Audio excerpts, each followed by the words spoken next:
Today we're going to do 7.2, monopolistic competition and oligopoly. There's two learning objectives here. The first one is identify the features of monopolistic competition and identify the features of oligopoly and analyze firm behavior when these firms cooperate and when they compete. First of all, monopolistic competition. That vocabulary word, so that phrase actually means two things. You've got the word monopoly in there and competition. So, monopolistic, that's, from the root monopoly. Each firm has some market power. A firm can raise its price without losing all its customers. And then competition. The barriers to entry are low with competition, so that any short-run profit attracts new competitors, and it'll erase profit in the long run. So we've combined monopolies and competition. The market characteristics for a monopolistic competition, because barrier to entries are low, firms in monopolistic competition can, in the long run, enter or leave the market with ease. Consequently, though, there are enough sellers that they behave competitively. There are also enough sellers that each tends to get lost in the crowd. Sort of like a golfer in a tournament who is striving for a personal best. There's lots of golfers there, but a particular golfer is trying to do his actual best.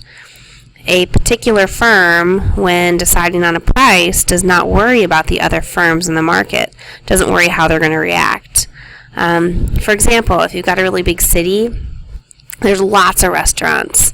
An individual restaurant, an individual gas station, an individual drugstore, dry cleaner, etc., they tend to act independently from its competitors, tend to get lost in the crowd. Product differentiation. In perfect competition, product is identical across suppliers, such as wheat. In monopolistic competition, product differs slightly among sellers. One rock radio station versus another. One sports TV show versus another. One news television show versus another. They differ slightly, but they're still very similar. Sellers differentiate their products in four basic ways. So if you just think about news TV shows, your parents may watch a particular news show, CNBC, Fox News, etc. They're similar, but they all give a different spin on the latest news, so they're differentiating their products. But we do have four different ways to talk about products. We've got physical differences. The most obvious way that products differ is in their physical appearance and their qualities. Differences among products are seemingly endless. If you just talk about shampoo, think about what's in your shower right now. They differ in color, scent, the goopiness, the thickness, the viscosity, the lathering ability, the bottle design, etc. I know my own children, like my daughter, will just walk up and down the shampoo aisle and she'll open up every container and smell them all until she finds one that she likes. She doesn't care about anything else. She just wants it to smell nice. My husband wants a bottle design that fits in his gym bag easily, etc. So differences among products are endless. Packaging is also designed to make a product stand out in a crowded field. Drinking water in fancy bottles, sports drinks in fancy bottles, potato chips in a can versus a bag, etc. Location. The number and variety of locations where a product is available are also a means of differentiation. Some products seem to be available everywhere, including the internet. Finding other products requires some search and travel. Some producers spend a lot of money with stores to get their product placed on the shelf in a particular location. That would be a location that your eye easily glances across. Not the bottom shelf, not the top shelf, but right where the eyes fall. Services. Products differ in their accompanying services. For example, some restaurants offer home delivery. Some retailers offer product demonstrations. Other retailers are mostly self-service. If you've ever been in Sam's Club on a Saturday or Sunday where there's samples on every corner, tons of fun. We love it. Some companies offer lifetime guarantees or a relaxed return policy. Those are important to some people. I know I've purchased my children's backpacks at LL Bean since they could carry a backpack to school because their backpacks have lifetime guarantees. One of my kids, the little top loopy handle ripped off, probably because he was carrying it wrong, but I sent it back to LL Bean and they sent me a new one, and it was probably 3 years old. So we go back to that company because of its guarantee. Product images. A final way products differ is in the image the producer tries to foster in the consumer's mind. For example, some products use celebrity endorsements to boost sales. Okay, if we go back a little bit, hold on. So we're still in Learning Objective 1. We did market characteristics and product differentiation. Now we're talking about costs of product differentiation, and then we'll move into excess capacity. Costs of product differentiation. So firms in monopolistic competition spend more on marketing to differentiate their products than do firms in perfect competition. This usually increases the cost of the product. Some economists argue that monopolistic competition results in too many firms and in product differentiation that is artificial. Others argue that consumers are willing to pay a higher price for a wider choice. We like choice. We like choice in our choice in our foods, choice in our clothes. We really like choice, but I know that some companies spend a lot of money to make sure that their product is differentiated just a little bit, that their packaging is just a little bit different, and that does raise the price. Also, excess capacity. Firms in monopolistic competition are said to operate with excess capacity. That just means that a firm could lower its cost by selling more. But there's too many things offered, so they're not being very efficient. Example, there's excess capacity in the amount of gas stations that are on every corner in most cities. If you drive past a gas station, there are always some empty pumps. That means that there is excess capacity. There's excess capacity in the amount of banks in areas, lots of convenience stores around, flower shops. A specific example the book gives is the funeral home business. So industry analysts argue that the nation's 21,000 funeral homes could efficiently handle 4 million funerals a year. Only about 2.5 million people die each year. The industry operates at 60% capacity. That means 40% of the time the funeral homes are empty. This results in a higher average cost per funeral because most resources remain idle much of the time. Okay, what we have here pictured is several brands of jeans. These are jeans you may wear, jeans you may just have heard of, jeans that you possibly used to wear, but they're no longer in style. I've got generic brands and what used to be or could still be higher end brands.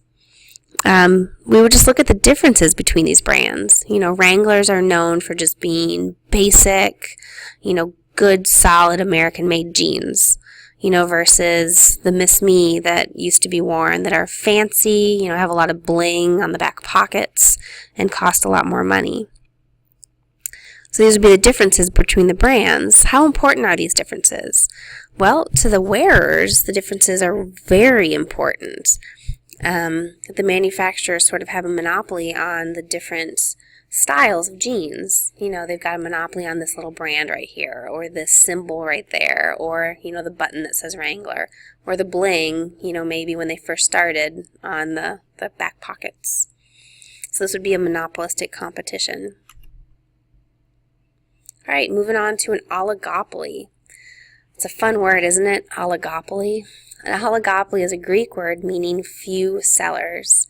It is a market structure with a small number of firms whose behavior is interdependent. That means they depend on each other a little bit. Because this market has only a few firms, each must consider the effect of its own actions on competitors' behavior. Oligopolistic, say that one again, oligopolistic industries include the markets for steel, oil, automobiles, breakfast cereals, and tobacco. Sometimes the product is identical or undifferentiated across producers like steel or oil. Sometimes the product is differentiated across producers like cars and cereal. The interdependent, if we rewind back to interdependence, they're interdependent sort of like tennis players. If you've either played tennis before or you've watched tennis, think about doubles tennis. If you think about doubles tennis, you've got two people playing against two people. If somebody moves towards the net, their partner moves with them. If they move left, their partner moves left. If they move right, their partner moves right. They're sort of playing with each other. They cover the empty part of the court as they move back and forth. So just like tennis players are interdependent on each other, the firms are too. Each firm knows that any changes in price or output or advertising will prompt reaction from its rivals. They play back and forth against each other.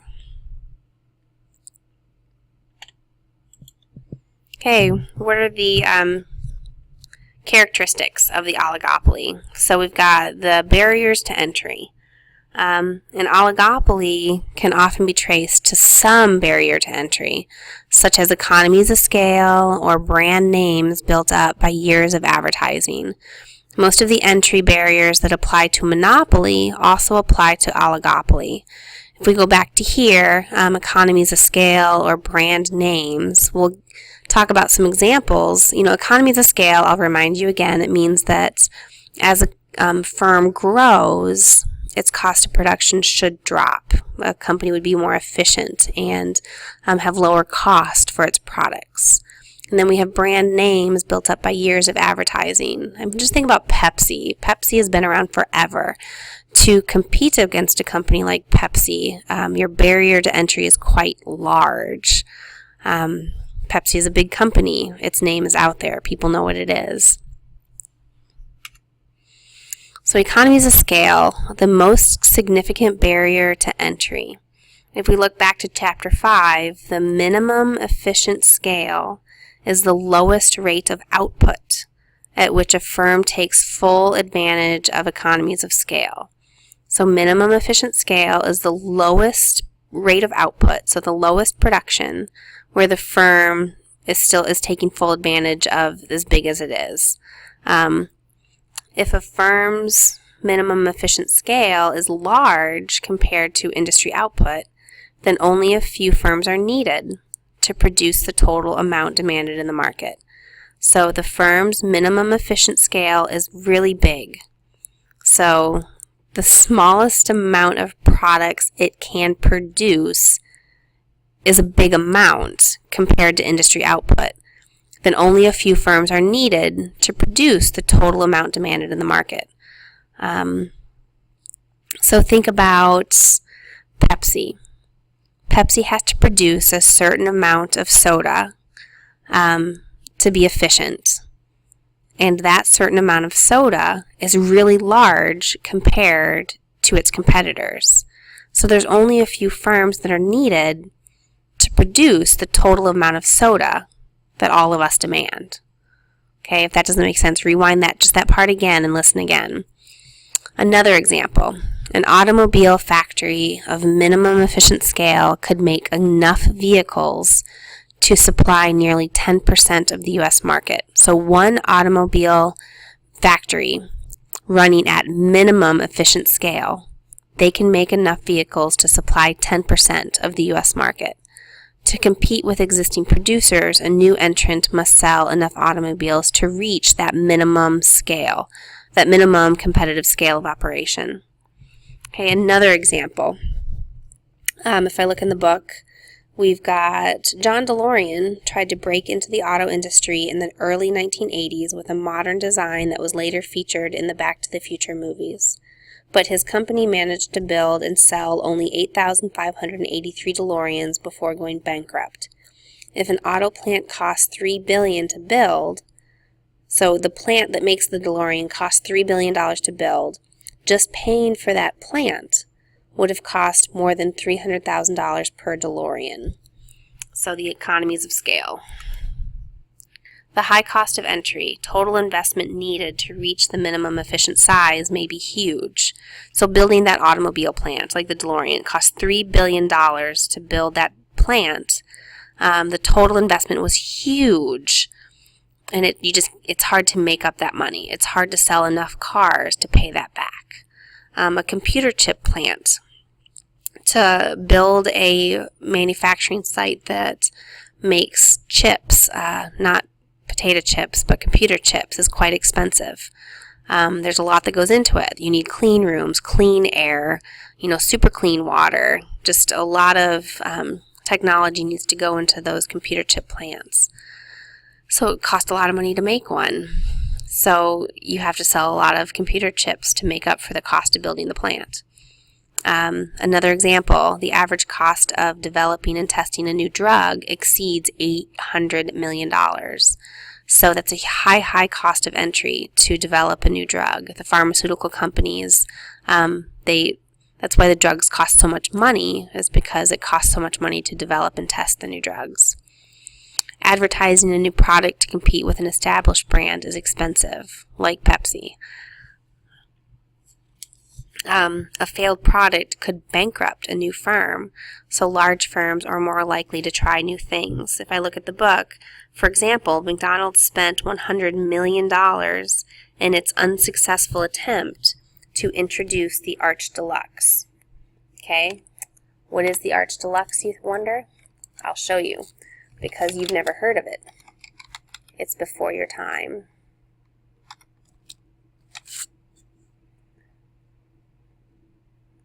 So if we look here at the Arch Deluxe. Oh, I want the picture. The Arch Deluxe was a 1/4 pound of beef on a split-top potato flour sesame bun topped with a circular piece of peppered bacon, leaf lettuce, tomato, American cheese, onions, ketchup, and a secret mustard and mayonnaise sauce.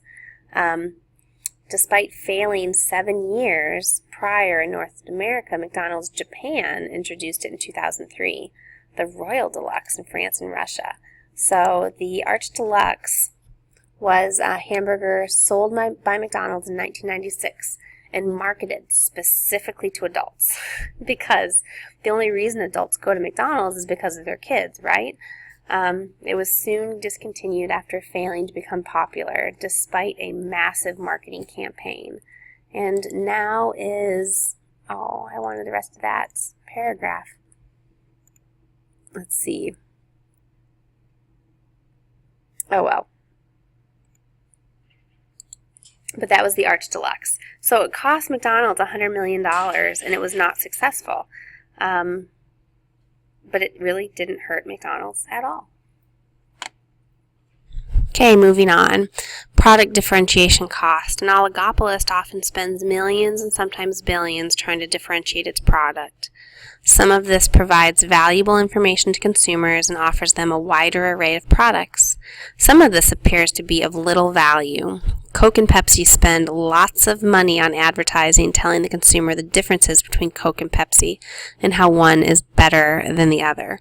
Product differentiation expenditures create barriers to entry. Coke actually spends more than $2 billion per year in advertising. That's just crazy. When oligopolists collude, to decrease market competition and increase profit, firms will try to collude or agree on a market price. Collusion is an agreement among firms in the industry to divide the market and fix the price. A cartel is a group of firms that agree to act as a single monopolist to increase the market price and maximize the group's profits. So compared with competing firms, colluding firms usually produce less, charge more, earn more profit, and try to block the entry of new firms. And just so you're aware, collusion and cartels are illegal in the United States. I'm going to go to the book and read something about OPEC. Hold on a second. First, I need to give you an actual definition as to what OPEC is. OPEC stands for Organization of the Petroleum Exporting Countries, an intergovernmental organization, oil demand supply markets. Okay. So member countries of OPEC. We've got Islamic Republic of Iran, Iraq, Kuwait, Saudi Arabia, and Venezuela. They're not the most happy company or countries that you would want to visit, do business with, etc. So let's get back to here. So yes, I'm on page 217. However, let's see, collusion and cartels are illegal in the United States. However, monopoly profit can be so tempting that some firms break the law. Other countries are more tolerant of cartels. Some even promote them, as with the 12 nations of OPEC, the world oil cartel. If OPEC members were ever to meet in the United States, those officials could be arrested for price fixing. Even though they are outlawed in some countries, cartels still operate worldwide because there is no international laws banning them. So there are three obstacles for collusion, or three problems with collusion and cartels. The first one is, the biggest obstacle to maintaining a profitable cartel is the powerful temptation that each member has to cheat on the cartel agreement. By offering a price slightly below the established price, for example, individual firms in the cartel usually can increase their own sales and profit. A cartel collapses once cheating becomes widespread. A second obstacle to cartel success is the entry of rival firms. The profit of the cartel attracts entry, entry increases market supply, and increased supply forces the market price down. A cartel's continued success therefore depends on the ability to block the entry of new firms or to get any new firms to join the cartel. Finally, cartels like monopolists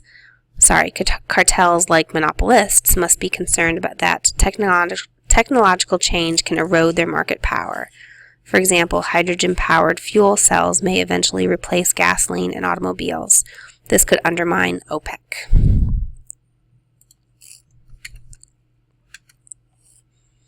And lastly, when oligopolists compete. Because oligopolists, that's spelled wrong, that should be an I right there.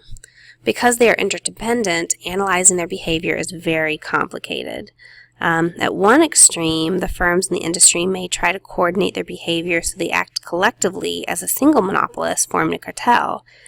On the other extreme, oligopolists may compete so fiercely that price wars erupt, such as those that flare up in markets for computers, airline fares, long-distance phone service.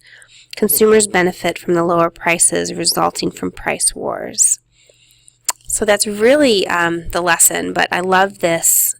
That was at the end of the section. It's just a great summary of everything we've learned. First we did perfect competition and monopoly, and then monopolistic competition and oligopoly. And that's really it.